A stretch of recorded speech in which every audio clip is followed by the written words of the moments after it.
மனுஷங்க மிருகமா வாழ்ற இந்த சமூகத்துல நீயும் நானும் போராடி தான் வாழ்ந்தாகணும். மிச்சத்தை இந்த காடும் மலையும் பார்த்துக்கும். இங்க நான் வச்சதான் சட்டம், புரியுதா?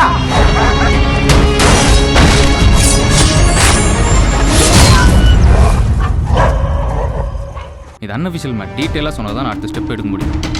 இப்போ நீங்க வர போறீங்களா இல்லையா? இதுதான் அவரோட கடைசி நம்பிக்கை. சொன்னா புரிஞ்சுக்கோ.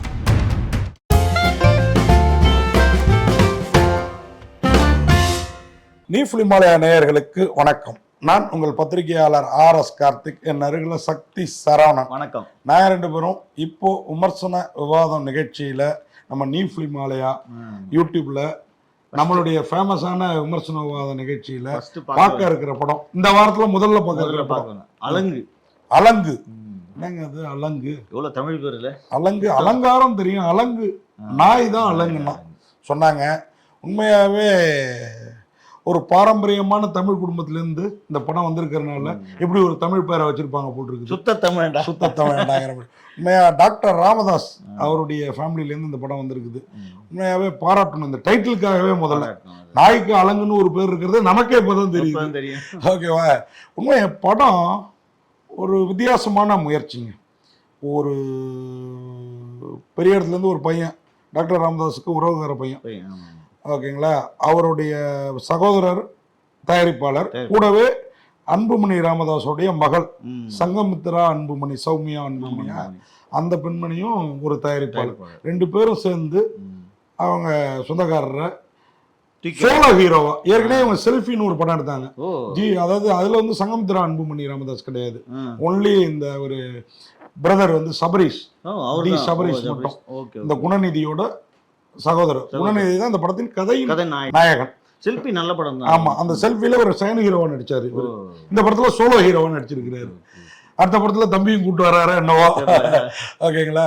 இந்த படத்தோட கதை, ஹீரோ அவருனாலும் இந்த படத்துல ஹீரோவா ஒரு நாயை தான் காமிச்சிருக்காங்க. உண்மையாவே பாராட்டணும்.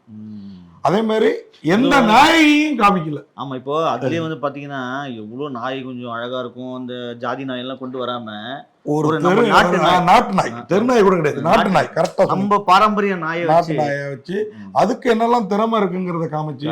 இவன் ஒண்ணும் இல்ல, நம்ம கோயம்புத்தூர் பக்கம் ஒரு மலை கிராமத்துல இவங்க வசிப்பாங்க. மலையை விட்டு கீழே இறங்கி வர மாட்டாங்க. சொந்த பந்தம்லாம் ஏனை மிதிச்சு இவங்க அப்பாவே செத்து போயிருப்பாரு. அதனால சொந்த பந்தம் காளி வெட்டு தாய்மாமா காளி வெங்கட்டு அவரெல்லாம் கூட கீழே வந்துருவாங்க. மலையை விட்டு கீழே ஒரு 4-5 குடித்தனை மட்டும் மேல இருக்கும். அவங்களுக்குன்னு சில காடு இருக்கும். கோயம்புத்தூர் பக்கம் காடுன்னு தான் சொல்லுவாங்க. நிலத்து காட்டுக்குள்ளார ஒரு காடு இருக்கும்.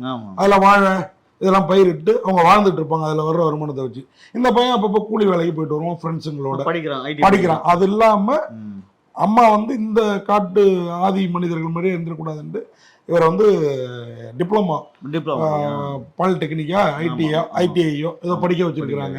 இப்போ அவர் படிச்சுட்டு இருக்காரு. இப்போ ஓப்பனிங் சீனு இவர் வந்து இந்த ஒரு நாயை வந்து இந்த வேலை செய்யற இடத்துல வந்து அந்த கேரளாவில இருந்து வர்ற கழிவுகளை தின்னு அதுக்கு சீக்கு பிடிச்சிடும், அதை கொல்ல சொல்லிடுவான் உரிமையாளர். இவன் கூட இருக்க ஃப்ரெண்டு கொல்றதுக்கு ரெடி ஆவான். இன்னொரு ஃப்ரெண்டு இவனும் இல்லை இதை தத்து எடுத்து நம்ம வளர்த்தா என்ன, சீக்கு பிடிச்ச நாயிடா, நம்ம காட்டு மருந்துங்களை சாப்பிட்டா அது குழைச்சிக்க போகுது, நம்ம காட்டு உணவை சாப்பிட்டா அப்படின்னு அழைச்சிட்டு வந்து வளர்க்குறானுங்க. இதனால அவனுக்கு அந்த முதலாளி சொன்னதை கேட்கலன்னு அங்கே வேலை போகுது. ஏற்கனவே காலேஜில் டிபார் ஆயிருக்காப்ல. ஓகேவா? அம்மா ஒரு பக்கம் கடன் வாங்கி பிரச்சனை இப்படி இருக்குது இந்த வீட்டு அந்த நிலத்து மேல. இப்ப இவரு இதனால கேரளாவில் ரப்பர் தோட்ட தொழிலுக்கு வேலைக்கு போறாரு. அங்க கூலிய குறைச்சு கொடுக்குறான்னு அங்க ஒரு பிரச்சனை. அங்க யாருன்னா ஒரு பெரிய டான், அவன் அனாதையா அந்த ஏரியாவுக்கு வந்து பெரிய லெவல்ல ஒரு குடும்பத்தை ரெடி பண்ணி அதுக்கப்புறம் பாத்தீங்கன்னா அந்த பொண்ணு மேல உயிரே வச்சிருக்காங்க. அந்த பொண்ணு அணில் வந்து சாப்பிடும், காட்டு அணில் வந்து சாப்பிடுங்கிறதுக்காக எல்லா சவுண்டையும் கட் பண்ணுவாப்ல. அப்படி ஒரு பைத்தியகாரத்தனமான அந்த ரவுடிங்க எல்லாம் பாத்தீங்கன்னா குழந்தைத்தனமா இருப்பாங்க. அது கரெக்டா அந்த கேரக்டர்ல குழந்தை இல்லாம பிறந்த குழந்தை. இப்போ அந்த குழந்தைய வந்து அந்த ஏரியாவில ஒரு நாய் கடிச்சிடும், அது பர்த்டே அன்னைக்கு. இதுல கடுப்பா அவர் நகர்மன்ற தலைவர் வேலை, அந்த ரவுடியா இருந்து பெரிய மனிதனான அவருக்கு சயன் தொழில் எல்லாம் நிறைய இருக்குது. இப்போ அந்த ரப்பர் தோட்டத்துல இவனுக்கு கீழே ஒரு கையாளா ஒருத்தர் இருப்பான். அவன்கிட்ட சொல்லி கூப்பிட்டு மொத்த நாயும் வந்து காலி பண்ணிட்டான். ஏன்னா பக்கத்துலயே இன்னொரு பேஷண்ட் நாயை ஃபைனல் ஸ்டேஜுக்கு போயிடுவான் ஒரு பையன். அவன் நாய் மாதிரியே குறைப்பான், கடிப்பான். அதனால வந்து பொண்ணு அந்த மாதிரி ஆயிடும்ன்றதுன்னா கொஞ்ச நாள் நாய் குரல் கேட்காம பாத்துங்கன்னு, நாய் சத்தம் கேட்காம பாத்துங்கன்னு டாக்டர் சொன்னாரு. ஒரு அப்பாவை கடமை செய்யறாரு. நகரமன்ற தலைவரா இருக்கிறதுனால கூடுதல் கடமை செய்யறாரு, பவரை காமிக்கிறாரு. மொத்த நாயை வெட்டுறான்னு இப்ப இவன் இங்க எடுத்து வளர்த்தான்ல, இந்த நாயை கேரளா கூட்டு போயிருப்பான். அங்க இந்த நாயும் பிடிச்சிட்டு போயிடுவாங்க. அந்த நாயை மீட்டு எடுக்கிறதுல இவனுக்கும் அந்த குரூப்புக்கும் பிரச்சனை ஆயிடுது. ஏற்கனவே கூலி கம்மிங்கிறதுல ஒரு பிரச்சனை. இப்ப அவன் செல்வாக்கெல்லாம் பயன்படுத்தி அவனோட கையால் முதல்ல செல்வாக்கு காமிப்பான். அதனால அவன் என்னத்தை இழக்கிறான். அதுல வெகுண்டு அவங்க எல்லாம் தேடி இவனை அங்க ஒரு மேட்டரை பண்ணிட்டு ஒரு சம்பவத்தை பண்ணிட்டு இங்க வந்துடுறாப்புல. இவரை தேடி வராங்க. இங்க இவருடைய தாய் மாமனும் ஃப்ரெண்டுங்களும் இவருக்கு அடைக்கலம் கொடுத்து மலையில எங்கேயும் அலையிறாங்க. இதுல நாயை வேற காவந்து பண்ண வேண்டிய கட்டாயம் இருக்குது. நாயை காவந்து பண்ணாரா, இவரு காவந்து ஆனாரா, இல்ல எல்லாரையும் அவங்க கழுத்தறுத்து போட்டாங்களா, இல்ல இவங்க கழுத்தறுத்து போட்டாங்களாங்கிற கதைய நம்மளை கழுத்தறுக்காம பிரமாதமா சொல்லியிருக்கிறாங்க. அதுதான் இந்த படத்தோடைய பெரிய ஹைலைட். ஓகேங்களா? இதுல வேற தமிழ் சினிமாவா இருந்ததுன்னு வச்சுக்கோங்க.